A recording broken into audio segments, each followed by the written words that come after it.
आवाज येतोय का? आवाज येतोय का सर्वांना? तांबे आवाज येतोय का? अभिषेक तांबे येतोय ना आवाज?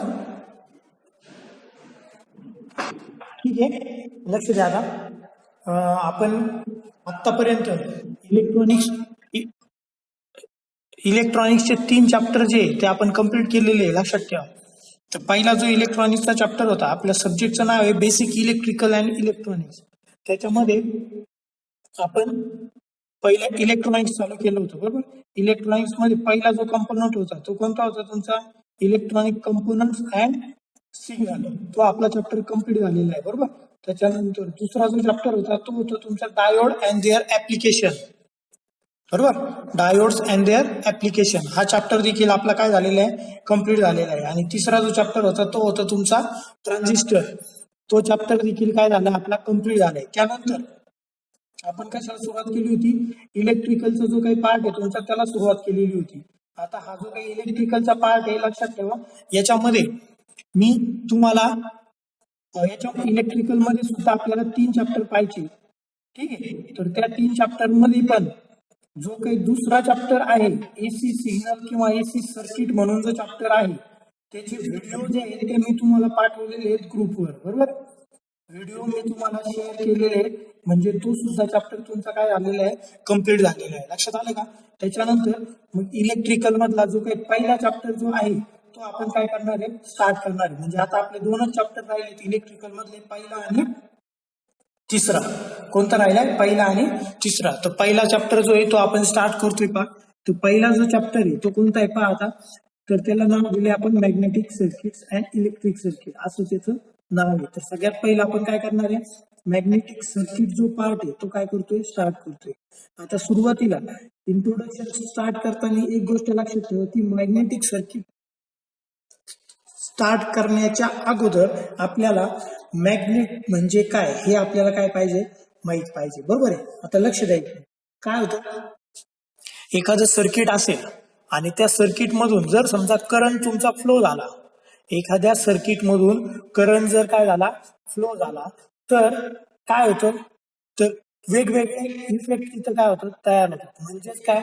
तर बघा काय होतं, एखाद्या वेळेस काय होऊ शकतं? टेम्परेचर इफेक्ट तिथं होऊ शकतो, किंवा मॅग्नेटिक इफेक्ट असेल, किंवा केमिकल इफेक्ट असेल, हिटिंग इफेक्ट असेल, लाइटिंग इफेक्ट असेल. या सगळ्या गोष्टी तिथं ऑकर्स होतात. कधी? ज्या वेळेस एखाद्या सर्किट मधून करंट फ्लो होतो त्यावेळेस. पण याच्यामध्ये आपल्याला कोणता इफेक्ट पाहायचा आहे? तर मॅग्नेटिक इफेक्ट जो आहे तो काय करायचा आहे? आपल्याला स्टडी करायचा आहे. लक्षात आलं का? ठीक आहे. तुम्हाला आता लक्ष द्यायचं नाही तिकडं. त्याच्यामध्ये आपण काय पाहणार आहे ते पण मी तुम्हाला सांगतोय, बघा. तर आता सगळ्यात पहिलं, एखादा सर्किट मधून जर समजा करंट फ्लो झाला आणि तिथं जर समजा मॅग्नेटिक इफेक्ट तयार झाला, तर तिथं कोणते कोणते पॅरामीटर्स आपण स्टडी करायचे असतात हे सगळं आपल्याला काय करायचंय? बघायचंय. आणि किंवा मॅग्नेटिक इफेक्ट कधी तयार होतो हे आपण काय करणार याच्यात? बघणार आहे. लक्षात आलं का? ठीक आहे. तर त्याच्या अगोदर सगळ्यात पहिलं मॅग्नेट म्हणजे काय हे आपल्याला माहित पाहिजे. आता मॅग्नेट सर्वांनी पाहिलेलं आहे, बरोबर आहे का नाही? मॅग्नेट म्हणजे काय? लोह चुंबक. मॅग्नेट म्हणजे काय? लोह चुंबक, बरोबर आहे ना? तर आता हे जे मॅग्नेट आहे याला किती पोल्स असतात? 2 पोल्स असतात, बरोबर. एक आहे तुमचा एन पोल आणि दुसरा कोणता आहे तुमचा? एस पोल, बरोबर आहे. तर अशा पद्धतीने काय असतं तुमचं? एक मॅग्नेट असतं, ठीक आहे. आता ज्या वेळेस आपल्याला मॅग्नेट म्हणजे काय? मग त्याची सिंपल डेफिनेशन जी तुम्हाला समोर स्क्रीनवर दिसत असेल, बरोबर. मग मॅग्नेट म्हणजे काय? It is a piece of solid substance. It is a piece of solid substance म्हणजे एक काय? तुमचं सॉलिड सबस्टन्सचा एक तुकडा आहे that exhibits a property of attracting small pieces of iron steel. म्हणजे जे काही मेटल्स आहे त्याला काय करणार आहे? तो अट्रॅक्ट करणार आहे. असं जो काही पीस असेल त्याला काय म्हणणार आहे आपण? मॅग्नेट म्हणणार आहे, बरोबर आहे. मग आता हे जे काही टाइप्स ऑफ मॅग्नेट आहे ते कोणते कोणते? तर आता बघा, लक्ष द्या. जो समोर तुम्हाला स्क्रीनवर दिसतंय त्याचा स्क्रीनशॉट काढून ठेवा. तसं मी नोट्स पाठवणारच आहे, पण स्क्रीनशॉट याचं काढून ठेवा. कारण काय? याच नोट्स तुम्हाला काय करायचे आहे? कम्प्लीट करायचे आहे, ठीक आहे. तर आता लक्ष द्या एक मिनिट इकडं. तर ज्या मॅग्नेट म्हणजे आपण पाहिलंय काय, it is a small piece of solid substance that exhibits or attract small pieces of metals. ठीक आहे. मग टाइप्स ऑफ मॅग्नेट्स कोणते कोणते, तर टाइप्स ऑफ मॅग्नेट मध्ये दोन टाइप आहेत. एक आहे तुमचा परमनंट मॅग्नेट किंवा त्याला म्हटलं जातं नॅचरल मॅग्नेट, आणि दुसरा जो आहे तो कोणता आहे तुमचा इलेक्ट्रोमॅग्नेट. आता जो काही तुमचा परमनंट किंवा नॅचरल मॅग्नेट आहे हा नॅचरली अवेलेबल होतो, काय तुमचा नॅचरली अवेलेबल होतो. पण जो काही दुसरा इलेक्ट्रोमॅग्नेट आहे तो काही परमनंट मॅग्नेट नसतो आणि तो नॅचरली अवेलेबल होत नाही. तर आपण तिथं काय करत असतो, एक्स्ट्रा करंट किंवा व्होल्टेज प्रोव्हाइड करून तिथं मॅग्नेटिक प्रॉपर्टी काय करतो आपण तयार करतो. म्हणून त्याला काय म्हणतो आपण इलेक्ट्रोमॅग्नेट. म्हणजे इलेक्ट्रिक करंट सप्लाय केल्यानंतर तिथं काय तयार होतं, मॅग्नेट तयार होतो. म्हणून त्याला काय म्हणतो आपण इलेक्ट्रोमॅग्नेट म्हणतो. आणि जो काही नॅचरल मॅग्नेट असेल तो कसा असतो तुमचा परमनंट मॅग्नेट असतो. बरोबर. इलेक्ट्रोमॅग्नेट मध्ये करंट किंवा व्होल्टेज जो आहे ते तुम्ही जर समजा सप्लाय बंद केला त्याचा, तर त्याचं मॅग्नेटिक जे काही प्रॉपर्टी असेल ती काय होती तुमची निघून जाते. म्हणून त्याला आपण परमनंट मॅग्नेट म्हणत नाही. ठीक आहे. मग पहिला जो टाईप येतो तिथं दाखवलाय का permanent magnet of natural magnet. ठीक आहे. आता त्याच्यामध्ये दिलंय this type of magnet is naturally found. म्हणजे तो अवेलेबल जो होतो तो कसा अवेलेबल होतो, नॅचरली अवेलेबल होतो. त्यानंतर आता पुढे पहा तुम्ही इलेक्ट्रोमॅग्नेट. बरोबर आहे. आता इलेक्ट्रोमॅग्नेट म्हणजे काय, तर समोर तुम्हाला डायग्राम दिसत असेल पहा. या डायग्राम मध्ये काय केलेले आहे, एक मॅग्नेटिक मटेरियलचं पीस घेतलेलं आहे आणि त्याच्यावर काय केलेलं आहे आपण वायर जी ती काय केलेली आहे, कॉपर कॉईल जी ती काय केलेली आहे वाउंड केली आहे, म्हणजे काय केलेली आहे गुंडाळलेली आहे. बरोबर आहे. आणि त्याला काय दिले, एसी सप्लाय जो आहे तो काय केला प्रोव्हाइड केलेला आहे. बरोबर. एसी सप्लाय काय केलं आपण प्रोव्हाइड केलाय. म्हणजे ज्या वेळेस मॅग्नेटिक मटेरियल म्हणजे असं मटेरियल जे काय असेल तुमचं मॅग्नेटिक त्याची प्रॉपर्टी असेल अशा मटेरियलवर जर समजा तुम्ही काय केलं एखादी कॉईल वाउंड केली, बरोबर, आणि तिथून जर समजा एसी करंट जो आहे तो काय केला तुम्ही पास केला, तर काय होणार तिथं त्या ठिकाणी मॅग्नेट तयार होणार आहे. पण ते मॅग्नेट जे ते परमनंट मॅग्नेट नसणार आहे. का परमनंट नसणार आहे, कारण जोपर्यंत इलेक्ट्रिकल सप्लाय चालू आहे तोपर्यंतच तिथं काय असणार तुमचं मॅग्नेटिझम असणार आहे, अदरवाईज तिथं मॅग्नेटिझम नसणार आहे. मग आता इलेक्ट्रोमॅग्नेट म्हणजे काय बघा तिथं वाचा, त्याच्यात काय दिलेले बघा. Electromagnet is made by considering the magnetic effect of electric current. म्हणजे इलेक्ट्रिक करंट ज्या वेळेस आपण देतो, इलेक्ट्रिक करंट आपण काय करतो देतो, त्यावेळेस तिथं काय तयार होते तुमचं मॅग्नेटिझम तयार होते. म्हणून त्याला काय म्हणतो आपण इलेक्ट्रोमॅग्नेटिझम. इलेक्ट्रोमॅग्नेटिझम. बरोबर. मग आता बघा इथे एक डायग्राम दाखवली तुम्हाला, काय दिलंय पहा, electromagnet is form by bounding म्हणजे गुंडाळणे copper wire on a piece of iron or magnetic material. Iron किंवा मॅग्नेटिक मटेरियलवर जर समजा तुम्ही काय केलं कॉपर वायर जर गुंडाळली तर तिथं काय तयार होणार तुमचं इलेक्ट्रोमॅग्नेट तयार होणार आहे. बरोबर. लक्षात ठेवायची डायग्राम एकदम सोपी पहा. सरळ सरळ एक पीस दाखवलाय मॅग्नेटचा, त्याच्यावर काय केलेलं आहे कॉपर वायर काय केलेली आहे वाउंड केली म्हणजे गुंडाळली आहे, आणि त्या वायरला आपण काय दिलंय तिथं एसी सप्लाय जो आहे तो काय केला इथं प्रोव्हाइड केलेला आहे. अशा पद्धतीने काय तयार झालं इलेक्ट्रोमॅग्नेटिझम तयार झालं. जे मार्केटमध्ये आपल्याला मार्केट भेटतं ते नॅचरली अवेलेबल असते, त्याला आपण करंट वगैरे काही प्रोव्हाइड करत नाही. ठीक आहे. आता लक्ष द्या खाली काय दिले, as shown in figure when current is pass through coil. म्हणजे ज्या वेळेस करंट कॉईल मधून काय होणार आहे पास होणार आहे, then magnetic field gets develop. मग तिथं काय तयार होतं मॅग्नेटिक फील्ड जे ते काय होतं तयार होतं. And the coil start acting as a electromagnet. म्हणजे जी काही कॉईल आहे ती काय म्हणून ऍक्ट होणार आहे, मग तिथं इलेक्ट्रोमॅग्नेट म्हणून काय होणार आहे ऍक्ट होणार आहे. बरोबर. ठीक आहे. आता हे झालं तुमचं फक्त काय एक बेसिक, काय बेसिक किंवा मॅग्नेट म्हणजे काय, एक स्मॉल काय तुमचा पीस ऑफ एक मटेरियल प्रॉपर्टी जे काय करणार आहे तुम्हाला वेगवेगळे जे काही मेटल पीसेस आहे ते काय करणार आहे अट्रॅक्ट करणार आहे, त्याला काय म्हटलं आपण मॅग्नेट म्हटलं. बरोबर. हे जे काही मॅग्नेट आहे त्याचे दोन टाईप येतात, एक तुमचा परमनंट मॅग्नेट. परमनंट मॅग्नेट म्हणजे त्याला इलेक्ट्रिक करंट देण्याची गरज पडत नाही. आणि दुसरा आहे तुमचा इलेक्ट्रोमॅग्नेट. इलेक्ट्रोमॅग्नेट म्हणजे काय, ज्यावेळेस आपण एक्सटर्नल सप्लाय प्रोव्हाइड करू त्यावेळेस तिथं काय होणार आहे, मॅग्नेटिझम तयार होतं, त्याला काय म्हणणार आहे आपण, इलेक्ट्रोमॅग्नेटिझम. बरोबर. आता हे पाहिल्यानंतर आता ज्या काही तिथं खाली डेफिनेशन दाखवलेल्या आहेत पहा इथं, बरोबर, या 5 डेफिनेशन आहेत, ह्या तुमच्या तोंडपाठ पाहिजे, लक्षात ठेवा. कारण याच्यामधल्या कमीत कमी 3 ते 4 डेफिनेशन ह्या तुमच्या क्वेश्चन पेपर मध्ये फिक्स असणार आहे, लक्षात घ्या. ठीक आहे, या नोट्स मी प्रोव्हाइड करणार आहे. बघा, लक्ष द्या, इलेक्ट्रॉनिक्स मध्ये थोडंसं अंडरस्टँडिंग होतं, पण इलेक्ट्रिकल मध्ये काही गोष्टी तुम्हाला काय करावं लागणार आहे, पाठच करावं लागणार आहे. म्हणजे डेफिनेशन सारखा पाठ जो आहे तो काय करायचा, एक पाठ करायचा, बरोबर. मग आता इथं जे काही 5 डेफिनेशन दिलेले आहेत त्या तुम्हाला काय करायचं, पाठ करायचे. एक एक डेफिनेशन आपण थोडी थोडी काय करणार इथं समजून घेणार, बरोबर. तर आता लक्ष द्या सगळं. पहिला जो पॉईंट आहे तो कोणता आहे तुमचा, डिफाईन, बरोबर. तर त्याच्यामध्ये दिले मॅग्नेटिक फील्ड. आता मी इथे दाखवतो बघा तुम्हाला डेफिनेशन, एकदम सोपे डेफिनेशन. आता मॅग्नेटिक फील्ड म्हणजे काय, तर मॅग्नेटिक फील्ड म्हणजे काय, तर डायग्राम जर तुम्ही पाहिली तर तुमच्या लगेच लक्षात येणार आहे. डायग्राम पाहिलं तुमच्या लक्षात येणार आहे की मॅग्नेटिक फील्ड म्हणजे मॅग्नेटच्या आजूबाजूचा एरिया, मॅग्नेटच्या आजूबाजूचा एरिया, ज्या एरियामध्ये काय होणार आहे, तर तो मॅग्नेट जो आहे तो इतर मेटलला काय करणार आहे, अट्रॅक्ट करणार आहे. त्याला काय म्हणणार आहे आपण, मॅग्नेटिक फील्ड.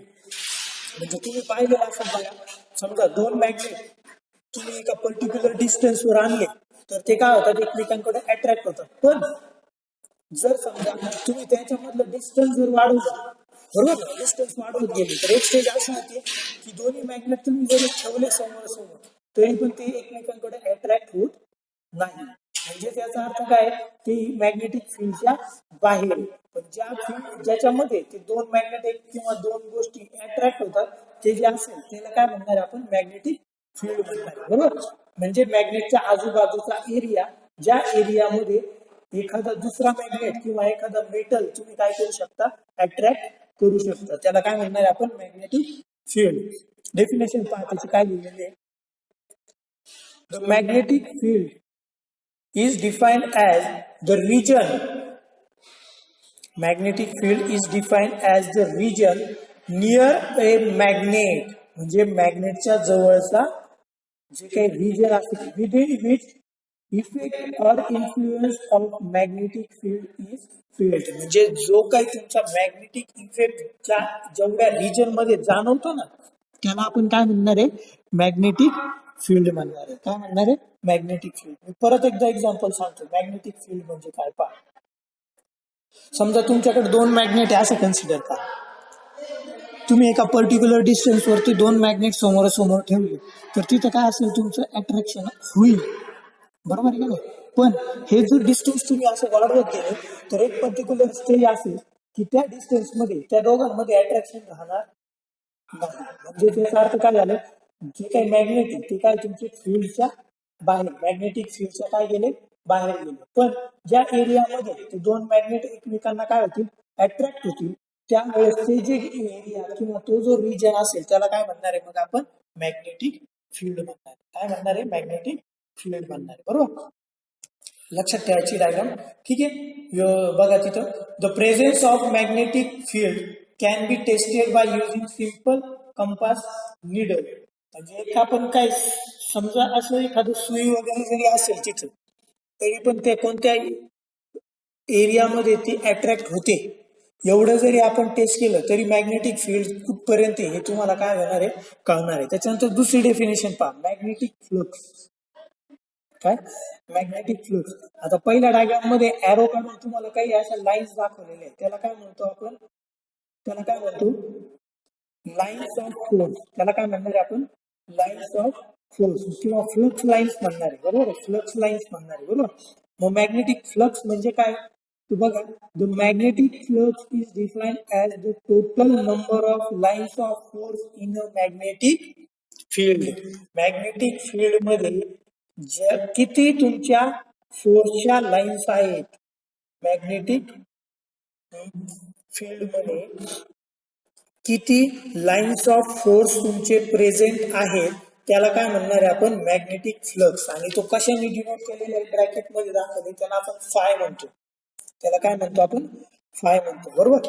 मग लक्ष द्या, the magnetic field is defined as the total number of lines of force in A magnetic field, बरोबर आहे, लक्षात आलं. आणि ते कशाने डिनोट करतो आपण, फायने डिनोट करतो. आणि त्याचं युनिट जे आहे ते तिथे दिले, त्याचं युनिट काय तुमचं, वेबर, त्याचं युनिट काय वेबर, ठीक आहे. त्यानंतर पुढचा जो पॉईंट येतो बघा, आता त्याच्यामध्ये काय, magnetic flux density, magnetic flux density, त्याला काय कशाने डिनोट करतो आपण, कॅपिटल बी ने डिनोट करतो. कशाने डिनोट करतो, कॅपिटल बी ने डिनोट करतो. बघा आता मॅग्नेटिक फ्लक्स जर कळालेला असेल तर मॅग्नेटिक फ्लक्स डेन्सिटी म्हणजे काय, फ्लक्स पर युनिट एरिया, म्हणजेच याचा अर्थ काय, तर पर्टिक्युलर एरियामध्ये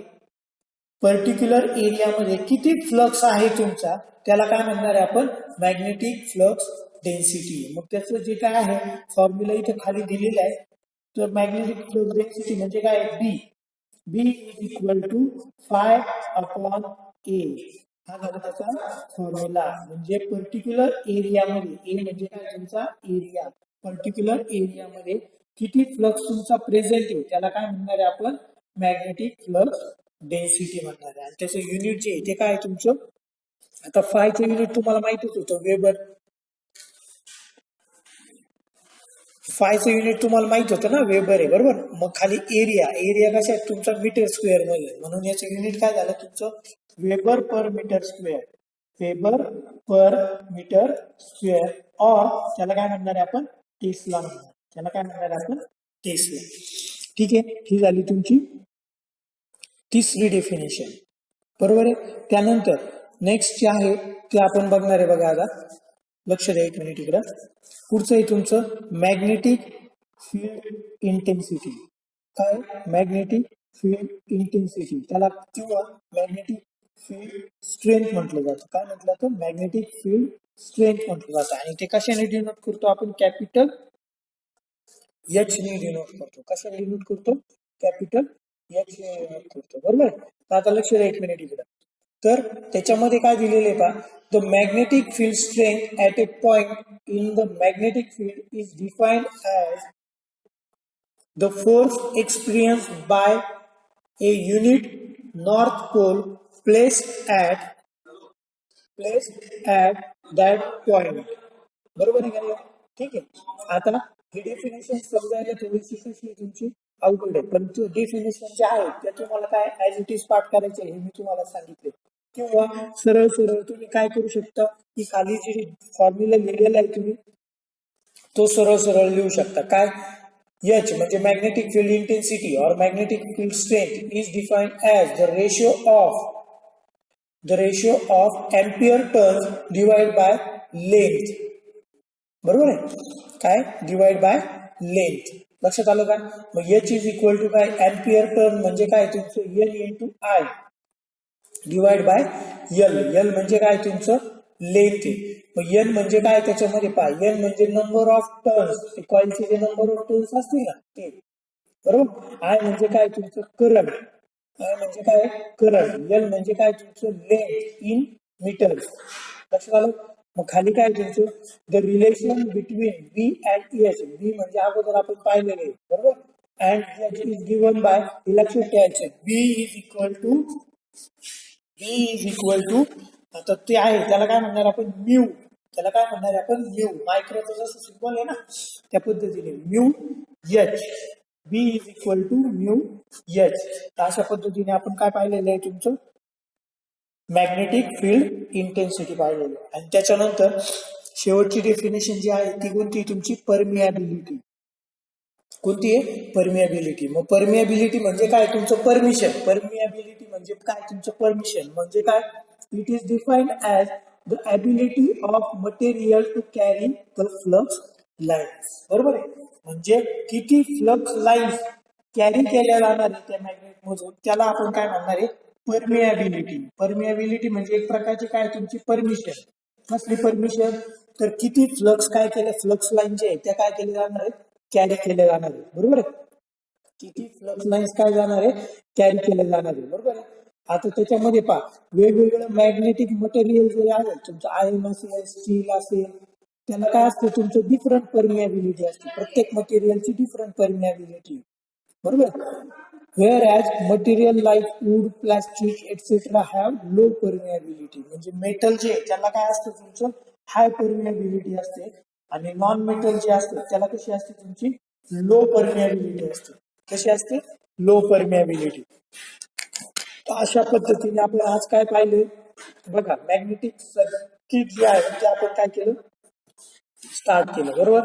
मॅग्नेटिक सर्किट मध्ये पहिलं आपल्याला काय पाहिजे होतं, तो what is mean by magnet, बरोबर. What is mean by magnet. Magnet म्हणजे काय, मग मॅग्नेटचे प्रकार किती आहेत, तर दोन प्रकार आहेत, बरोबर. एक आहे तुमचा परमनंट मॅग्नेट, दुसरा आहे तुमचा इलेक्ट्रोमॅग्नेट, बरोबर. मग परमनंट मॅग्नेट म्हणजे काय, इलेक्ट्रोमॅग्नेट म्हणजे काय, ते आपण पाहिलं. त्याच्यानंतर पुढचं एक डायग्राम पाहून आपण इलेक्ट्रोमॅग्नेट कसं तयार होतं फील्ड ते आपण पाहिलं, बरोबर. आणि त्याच्यानंतर आपण काय पाहिल्या, काही 5 ज्या डेफिनेशन्स आहेत त्या काय केलेल्या आहेत, आपण स्टडी केलेल्या आहेत, बरोबर आहे. याच्या नोट ज्या आहेत त्या मी तुम्हाला पाठवणारच आहे, पण तुम्ही लक्षात ठेवायचे एवढा पार्ट आपण आज काय केलेला आहे, कम्प्लीट केलेला आहे, बरोबर. या 5 डेफिनेशन आणि बेसिक मॅग्नेटिक फील्ड्स हे काय करायचे, तुम्ही आता नोटबुक मध्ये जर लिहिलेलं नसेल नोट्स, तुम्ही पहिल्यापासून सांगतोय नोट्स तुमच्या सबमिशनला कन्सिडर होणार आहे. आता जर नसेल तुम्ही पहिलेच सांगितलं, तुम्हाला 2 पेजेसचे स्क्रीनशॉट काढून घ्या आणि नोट्स लिहायला सुरुवात करा, ठीक आहे. इथून वाचन झालेलं नसतील तर कमीत कमी आत्ताच्या तरी स्टार्ट करा, म्हणजे पुढचा तुमचा त्रास कमी होईल, ठीक आहे. तर याच्या स्क्रीनशॉट काढल्यानंतर तुम्हाला एवढा पार्ट जो आहे तो काय करायचा आहे, कम्प्लीट करून ठेवायचा आहे. 5 डेफिनेशन आणि जे काही बेसिक आपण पाहिलेले ते सर्व लक्षात आलं का, ठीक आहे. अशा पद्धतीने आपण काय करणार आहे, आजचं जे लेक्चर आहे, आजचं जे लेक्चर आहे ते काय करतोय आपण, स्टॉप करतोय, ओके, ठीक आहे. लक्षात आलंय का सर्वांच्या, अरे आवाज येतोय का नाही, ठीक आहे. हे सगळं जे आहे ते काय करायचं, कम्प्लीट करून ठेवायचंय. आणि त्यानंतर पुढचा जो पॉइंट आहे तो आपण काय करणार आहे, पुढच्या लेक्चरला काय करणार आहे, स्टडी करणार आहे. लक्षात आले का, ठीक आहे. अशा पद्धतीने तुम्ही काय करणार, काय कोणाला प्रॉब्लेम असेल तर, काही प्रॉब्लेम आहे कोणाला, ठीक आहे. याच्या नोट जे आहेत ते मी तुम्हाला पाठवून देईन, ठीक आहे.